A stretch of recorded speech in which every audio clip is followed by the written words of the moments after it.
शोभा की रसोई में आपका बहुत बहुत स्वागत है।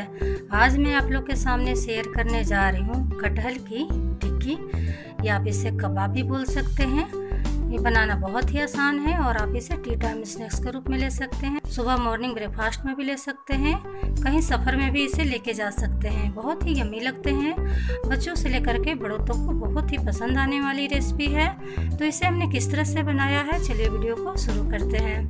कटहल की टिक्की बनाने के लिए हमने यहाँ पर लिया है 1 केजी कटहल, जिसको कि हमने अच्छे से छील लिया है और छील करके हमने इसे टुकड़ों में कट कर लिया है।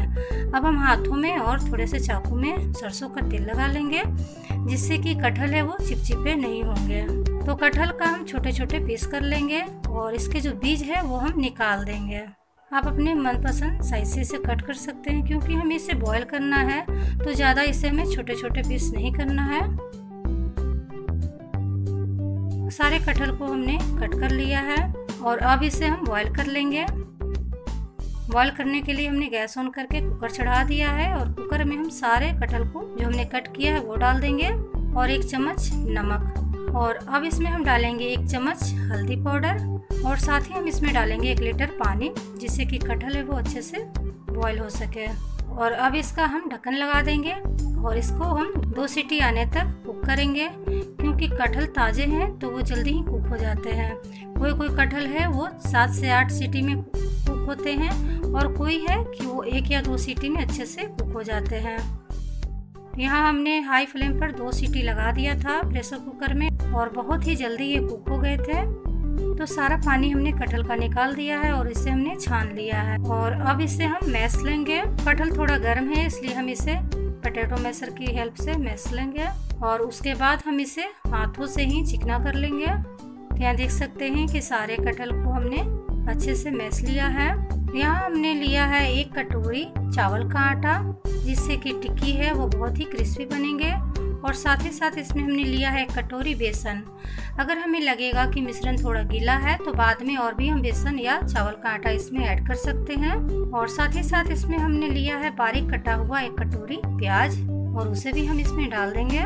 और अब इसमें हमने डाला है कलर के लिए 1 चम्मच हल्दी पाउडर, 1 चम्मच धनिया पाउडर, आधी चम्मच काली मिर्च भुना हुआ, आधी चम्मच रेड चिली फ्लेक्स, नमक स्वाद अनुसार, 1 चम्मच हमने डाला है कश्मीरी लाल मिर्च, इससे इसका कलर बहुत ही अच्छा आता है, और आधा चम्मच हमने डाला है इसमें हींग पाउडर, और साथ ही साथ इसमें हमने डाला है 1 चम्मच गरम मसाला पाउडर। और अब इसमें हम डालेंगे 1 नींबू का रस।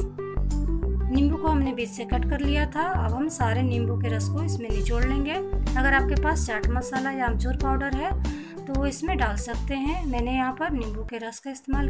और इसमें अब हम डालेंगे 2 से 3 हरी मिर्च कटी हुई और आधी कटोरी इसमें हम डालेंगे बारीक कटा हुआ धनिया पत्ती को हमने डाल दिया है। और अब इसमें हम अच्छे से मिक्स कर लेंगे सारे मसाले और प्याज को। तो यहाँ देख सकते हैं कि सारे मसाले और प्याज को हमने मिश्रण में मिक्स कर लिया और इसका अब हम एक डो तैयार करेंगे। अगर लगेगा कि मिश्रण थोड़ा गीला है तो इसमें और भी हम चावल का आटा या बेसन मिला सकते हैं। और देख सकते हैं कि इसका जो सॉफ्ट डो है वो तैयार हो गया है। अब हाथों में थोड़ा सा हम तेल लगा लेंगे। मैंने यहाँ पर सरसों का तेल लगाया है और इस तरह से छोटे छोटे हम लोई कर लेंगे और उसको हम टिक्की का आकार दे देंगे। यहाँ हमने एक प्लेट रख लिया पहले से ही और हम छोटे छोटे देखिए बॉल्स बना लिए हैं और इसे हम हाथों से दबाते हुए आप छोटे या बड़े कोई भी साइज में इसे टिक्की का शेप दे सकते हैं। सारी टिक्कियों को हमने इसी तरह से बना लिया है और अब इसे हम चलते हैं फ्राई करने। तो मैंने यहाँ पर सेलो फ्राई किया है टिक्कियों को, थोड़े से तेल में ही ये अच्छे से बहुत ही क्रिस्पी बनते हैं। अगर आपको पसंद है तो आप इसे डीप फ्राई भी कर सकते हैं। मैंने यहाँ पर गैस ऑन करके पैन चढ़ा दिया है। पैन में मैंने डाला है 4 चम्मच कुकिंग ऑयल। ऑयल गर्म हो गया है परफेक्ट। अब इसे हम पैन में डालते जाएंगे एक एक टिक्की को। तो एक बार में जितने पैन में अटते हैं उतना ही हम इसमें रखते जाएंगे और इसे 2 मिनट तक हम टच नहीं करेंगे जब तक कि ये नीचे से क्रिस्पी नहीं हो जाते हैं। 2 मिनट हो गए हैं और टिक्की है वो देख सकते हैं कि नीचे से क्रिस्पी हो गए हैं। और अब इसे हम पलट देंगे ताकि दोनों साइड से ये क्रिस्पी बने। तो दोनों तरफ से हमने इस तरह से टिक्कियों को पलट करके फ्राई कर लिया है और देख सकते हैं कितने क्रिस्पी बने हैं, साथ साथ बहुत ही टेस्टी लगते हैं। और अब इसे हम छलनी की मदद से निकाल लेंगे ताकि इसका एक्स्ट्रा ऑयल है वो आसानी से निकल जाए। सारे टिक्कियों को हमने एक छलनी की मदद से निकाल लिया है और अब इसे एक प्लेट में हम रखते जाएंगे। यहाँ देख सकते हैं कि सारे टिक्कियों को हमने निकाल लिया है और इसे हमने हरी चटनी के साथ सर्व किया है।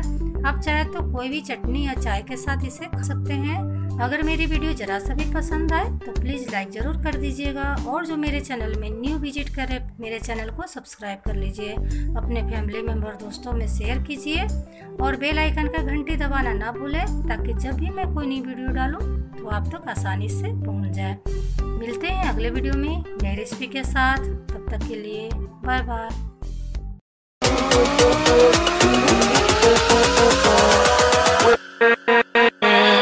With